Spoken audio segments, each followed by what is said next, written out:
अपने और अपने गुरु के बीच में किसी तीसरा या तीसरी को ले आएंगे तो आपका रिश्ता कलंकित तो हो ही जाएगा, लेकिन ना आपका ध्यान बनेगा, ना भजन, ना ही आपका सुमिरन बनेगा, ना आपका लोक बनेगा, ना परलोक बनेगा, ना आपका भौतिक संसार बनेगा, ना परमार्थ लोक संसार होगा। इस पर गुरु महाराज ने कहा कि मेरे और आपकी तरफ देखने का मतलब क्या। जैसे गांव में अध्यात्म में आता है, आपके गांव में भी शायद ऐसा खेल आता होगा कि कुछ लोग आते हैं, वो लोग खेल करते हैं। तो उन लोगों का खेल क्या होता है, गांव के बीच में आते हैं और दो बांस को यानी कि दो लकड़ी के बांस को ऐसे गाड़ देते हैं और उसके बीच में एक तार को लगा देते हैं और उनके पास उनके परिवार का छोटे छोटे बच्चे रहते हैं। उस तार पर उस बच्चे को चलाते हैं। उस बच्चे के हाथ में कुछ नहीं होता है, वो बच्चा या बच्ची बिना सहारा लिए उस तार पर चलता है। तो आपने उस खेल को अच्छे से देखा होगा। गुरु महाराज ने कहा था कि ऐसा समय आगे आएगा, और इस उदाहरण को देते हुए मंच से गुरु महाराज ने समझाया था कि जब आप ऐसे समय में ऐसे परिस्थिति में आ जाओगे तो उस खेल को जाकर देख लेना और अपने आप को सुधार लेना।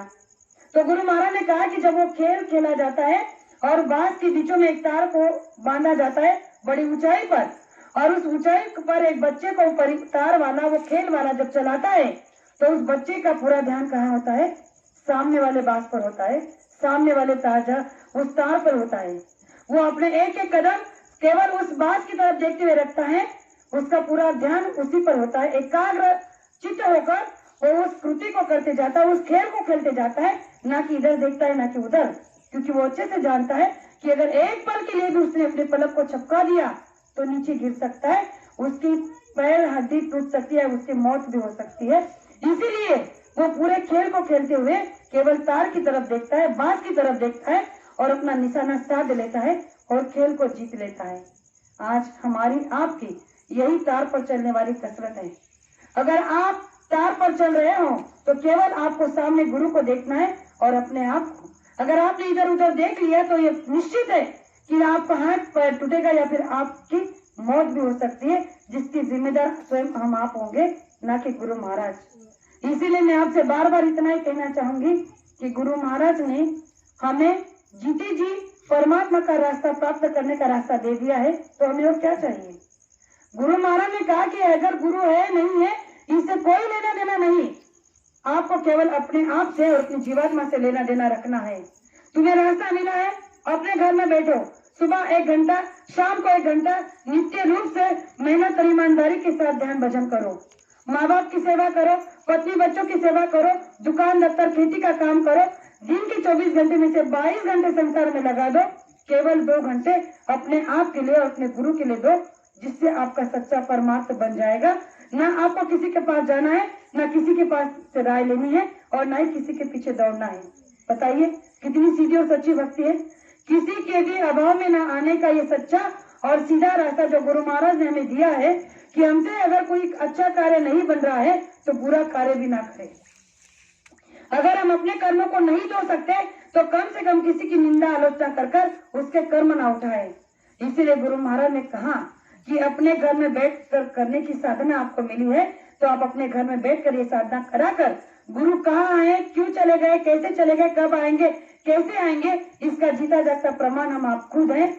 कि जब गुरु महाराज ने कहा था कि अपनी साधना जब बन जाएगी तो अब अपने पति को भी नहीं बता सकती, अपनी पत्नी को भी नहीं बता, भाइयों से कहा था कि पत्नी को नहीं बता सकते, बहनों से कहा था कि आप अपने पति को नहीं बता सकती। इतना बड़ा रहस्य जब इस साधना में है तो हमने कभी जानने की कोशिश की कि ऐसा क्या है कि जो हम अपने पति को नहीं बता सकते, अपनी पत्नी को नहीं बता सकते, ऐसा इस साधना के जरिए हमें प्राप्त क्या होने वाला है। तो यही होने वाला है कि हम भूत भविष्य वर्तमान को सोच देख सकते हैं और आगे क्या होगा, पीछे क्या हुआ और अब क्या हो रहा है, इस सब बातों को हम जान सकते हैं। इतनी शक्ति वाला रास्ता गुरु महाराज ने हम आपको दिया है, लेकिन हमने इसको चलने की ना कोशिश की ना इसको जानने की कोशिश की। तो आप बताइए गलती कहाँ है, किसकी है? गलती हमारी आपकी है, और सारा दोष हमने गुरु के माथे मंड दिया और कहा कि गुरु महाराज से हम पर कोई दया नहीं। दया का मतलब है कि जब गुरु को याद करोगे तो तुम्हें दया मिलेगी, क्योंकि दया का उल्टा याद ही होता है। याद को करो तो दया होती है, जब तुम याद ही नहीं करते तो दया कहाँ से मिलेगी। गुरु महाराज ने कहा कि गुरु तेरे भाव का भूखा है, गुरु न तेरे धन का भूखा, गुरु के पास तो नाम रतन धन का। संसार में ऐसा गुरु कभी नहीं मिलेगा कि जिसने हमारे पास से कभी कुछ नहीं लिया, केवल हमारे अवगुणों के, लेकिन हमने अपने अवगुण भी नहीं दिए, अपने भाव भी नहीं दिए, अपना पैसा भी नहीं दिया, तो बताइए हमें दया कहाँ से मिलेगी। इसीलिए गुरु महाराज ने अभी क्या कहा कि आपका कोई भी संसार का काम अड़ा पड़ा है, आपका दुख तकलीफ से आप घेरे हो, या आपका ध्यान भजन नहीं बनता हो, तो आप कहीं पर भी अगर आपके घर में गुरु महाराज की फोटो नहीं है तो मन ही मन गुरु को सामने धारण करो और 2 आंसू ऐसे बहाओ कि जिसमें वो कशिश, वो विरह पैदा होनी चाहिए कि जिसके थ्रू गुरु महाराज हमारे आप से बात करे और हमारी अर्जी को, हमारी सुनाई को सुन ले और हमारे विनती को सुनकर हमारे काम को कर दे, जिसका जीता जागता प्रमाण मैं खुद हूँ।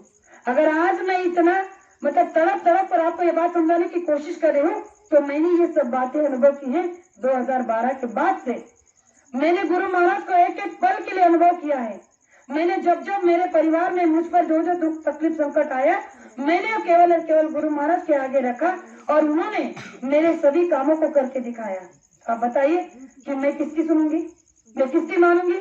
जिसने मेरा काम किया है उसी को मानूंगी, जिसने मेरी बात को सुना है मैं उसी की मानूंगी।